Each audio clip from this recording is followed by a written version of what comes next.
Hello friends, कैसे हैं आप। मैं आपका फ्रेंड शेखर शरद फिर एक बार एक नए टॉपिक के साथ आपके सामने हाजिर हूँ। आज का टॉपिक बहुत सिंपल है, एटीट्यूड ऑफ ग्रैटिट्यूड। नया नहीं है, हम में से बहुत से लोग इसे जानते भी हैं, लेकिन हम में से बहुत ही कम लोग इसे मानते हैं, इस पर प्रैक्टिस करते हैं। ये बहुत आसान भी है, लेकिन उतना ही लोग इसे भूल जाते हैं।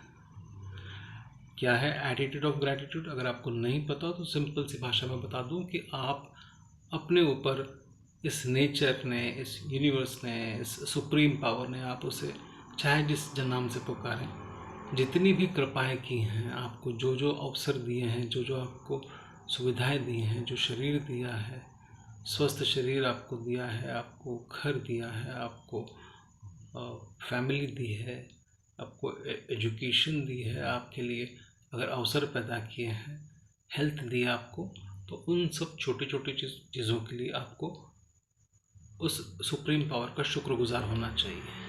अगर आप शुक्रगुजार होते हैं, अगर आप आभारी होते हैं, तो कहा जाता है कि आप एटीट्यूड ऑफ ग्रैटिट्यूड में हैं, और ये बहुत अच्छा एटीट्यूड माना जाता है। आजकल हम में से बहुत से लोग एटीट्यूड दिखाने के शौकीन होते हैं। वो बहुत एटीट्यूड दिखाता है, वो बहुत एटीट्यूड दिखाती है, ऐसा कहा जाता है। लेकिन बहुत कम लोग होते हैं जो एटीट्यूड ऑफ ग्रैटिट्यूड दिखाते हैं, और जो ऐसा दिखाते हैं वाकई दिल से, जो इस चीज़ को प्रैक्टिस करते हैं, उन्हें नेचर की ओर से, यूनिवर्स की ओर से और भी अबंडेंस मिलता है। ये abundance in terms of money भी हो सकता है, इन टर्म्स ऑफ अपॉर्चुनिटीज़ भी हो सकता है, इन टर्म्स ऑफ हेल्थ हो सकता है।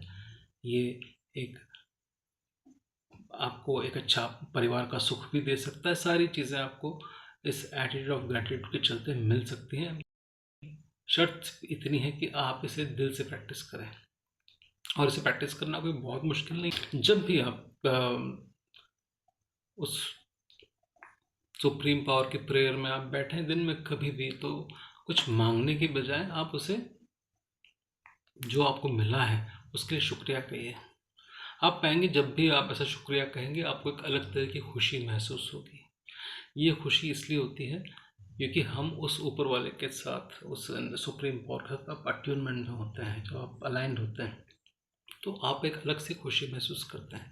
जब आप भी किसी के लिए कुछ करते हैं और वो पलट के आपको दिल से थैंक यू बोलता है, तो आपको अच्छा लगता है। आपको मन करता है कि इसके लिए मैं और कुछ, जो कुछ भी और कुछ और भी इसको मैं ऑफर करूं।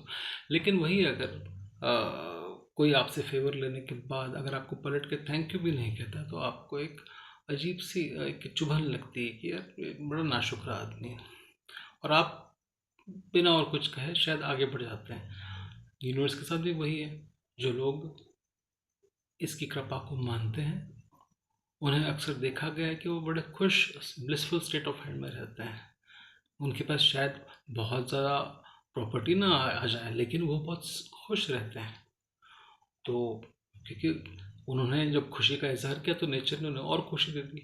अगर आप इसी तरीके से जो आपको मिला है उसके लिए आप आभारी रहेंगे, तो आपको और भी चीज़ें मिलेंगी, और भी अवसर मिलेंगे, और भी आगे बढ़ने के मौके मिलेंगे।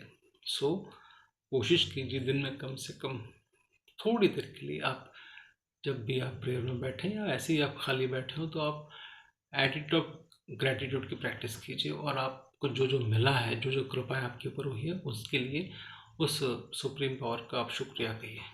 Thank you so much.